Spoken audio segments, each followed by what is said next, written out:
შვიდთვიანი პატიმრობის შემდეგ სტრატეგია აღმაშენებლის ლიდერი გიორგი ვაშაძე თავისუფალია. ოპოზიციონერი პოლიტიკოს რუსთავის ციხესთან ოჯახის წევრები, მხარდამჭერები და აქტივისტები დახვდნენ. გიორგი ვაშაძე წულუკიანის კომისიაზე გამოუცხადებლობის გამო იხდიდა სასჯელს.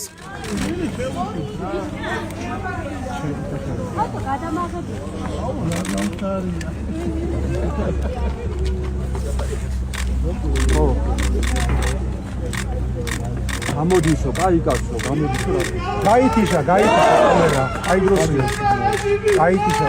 რუსთავის ნომერ მე-12 პენიტენციური დაწესებულების დატოვების შემდეგ გიორგი ვაშაძემ ჟურნალისტებთან ციხეში გატარებულ დროსა და ქვეყანაში არსებულ ვითარებაზე ისაუბრა. 7 თვე რთული იყო, მაგრამ განსაკუთრებით ახლა ოჯახს როცა შორდები, შვილებს, მეუღლეს, თქვენ ყველას მაგრამ რწმენა იმის რომ გავიმარჯვებთ, იმდენად ძლიერია, იმდენად დიდია, რომ არც ერთი დღე ნამდვილად არ გამჭირვებია. მინდა მაინც მადლობით დავიწყო, დიდი მადლობა ყველას, ვისგანაც ძალიან ბევრ წერილებს ვიღებდი. მადლობა ყველას, რომ გახსოვდით, მადლობა განსაკუთრებით ემიგრანტებს, უცხოეთიდანაც ბევრ წერილს ვიღებდი. იმედი მაქვს, რომ ყველას გიპასუხეთ. მინდა მართლაც საოცარი პატივისცემა გამოვხატო სინდისის პატიმრების, რეჟიმის ყველა პატიმრის მიმართ. ის საოცარი სიმტკიცე, რაღაცა თავისუფლება, რომელსაც ციხიდან ასხივებენ, გვაძლიერებს აბსოლუტურად ყველას. დიდი მადლობა მათ მშობლებს, დედებს, აი რაღაც საოცარი ბრძოლის ჟინი მოდის. საპატიმროს დატოვების შემდეგ გიორგი ვაშაძემ თქვა, რომ გამარჯვებისთვის ერთიანობა მნიშვნელოვანი. ოპოზიციონერი პოლიტიკოსის თქმით, საჭირო არა მხოლოდ პარტიების კონსოლიდაცია, არამედ პროცესში სხვადასხვა საზოგადოებრივი ჯგუფის ჩართვა. ვაშაძე ამ მიმართულებით მუშაობას აანონსებს. გვინდა რომ ევროკავშირის წევრი გავხდეთ, გვინდა რომ ადამიანებს არ იჭერდნენ, უბრალოდ იმიტომ რომ არ მომწონხარ, გვინდა რომ წინ წავიდეთ, გვინდა რომ რა ვიცი, ვიამაყოთ ჩვენი ქვეყნით, ხო? დაოში გვინდა რომ ვიყოთ წარმომადგენლები, იქ სადაც განვითარებული ქვეყნების ჯგუფია და არ გვინდა რომ აი ამ პროცესების მიღმა ვიყოთ, ხო?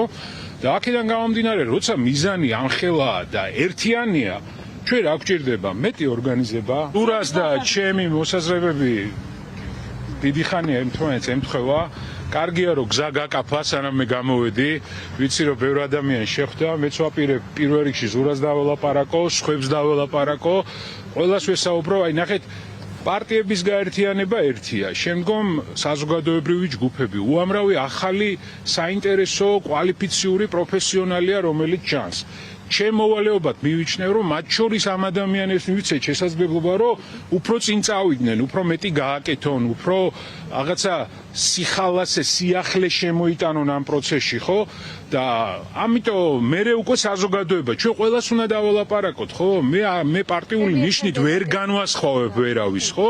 ყველას უნდა დაველაპარაკოთ და ერთიანი ძალებით უნდა გავიმარჯვოთ. გიორგი ვაშაძე სასამართლომ წულუკიანის კომისიაზე გამოუცხადებლობის გამო 2025 წლის 24 ივნისს ცნო დამნაშავედ. ოპოზიციონერი პოლიტიკოს მაშინ ხელბორკილი მისი პარტიის ოფისში დაადეს. მოსამართლე ნინო გალუსტაშვილის გადაწყვეტილებით გიორგი ვაშაძეს 7 თვით თავისუფლების აღკვეთა მიესაჯა და 2 წლის ვადით თანამდებობის დაკავება აეკრძალა. სტრატეგია აღმაშენებლის ლიდერის წინააღმდეგ ახლა ახალი სისხლის სამართლის საქმეა აღძრული. გიორგი ვაშაძეს ოცნების პროკურატურა საბოტაჟსა და უცხო ქვეყნისათვის მტრულ საქმიანობაში დახმარებას ედავება, რაც 7-დან 15 წლამდე პატიმრობას ითვალისწინებს.